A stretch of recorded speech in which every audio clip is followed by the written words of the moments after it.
In this video, I'm going to show you how to make perfectly clear blocks of ice. You can use these blocks in your drinks, or make small sculptures, or whatever you like. There are several problems with making clear ice. The first is that bubbles and contaminants get trapped in the ice. The second and more important reason is that water expands when it turns to ice, but it freezes from the outside in. Once the water on the inside freezes, it expands and cracks the entire block with white lines.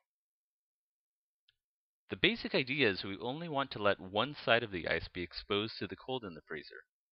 We cover up the sides and the bottom with foam insulation so that only the top is exposed. The water then freezes from the top down and pushes all the bubbles to the bottom. And if we stop the process early, we can prevent the expanding ice from ruining the block. First, collect the materials. On the left, we have expanding foam, which you can get at any hardware store. In the middle, I have a plastic cup, and on the right, a plastic pitcher with the handle cut off.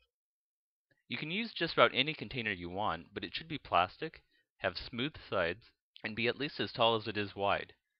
It's also helpful if it's mostly transparent so that you can see the freezing process. At the bottom, I have plastic wrap, which we cover the container with so the foam doesn't stick to it. Here is the pitcher, which I've put upside down. Cover it with plastic wrap, and then spray the foam around it, working your way from the bottom up in a spiral.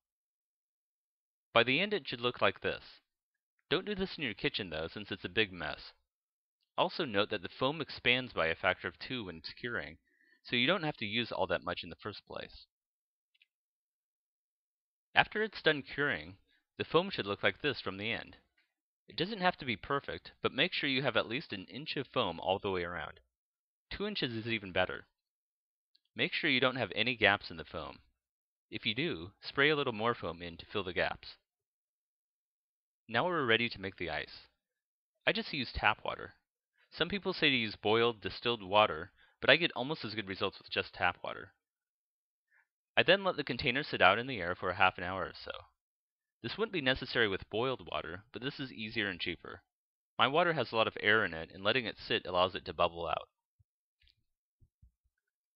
Now you can stick it in the freezer. Make sure there's enough room above for air circulation. You'll need to keep it in the freezer for a fairly long time. I found that it needs about 10 hours per inch of ice. 24 to 36 hours works well for the sizes I've used. Don't let it freeze all the way to the bottom. You should only let it freeze a third to half the way down. This is why you should use a tall container so that there's plenty of room at the bottom for the liquid water. We're almost done. Take it out of the freezer and then remove the container from the foam.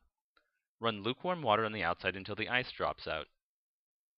You can see here that it actually froze all the way to the bottom, but only in a thin sheet which I can easily break away.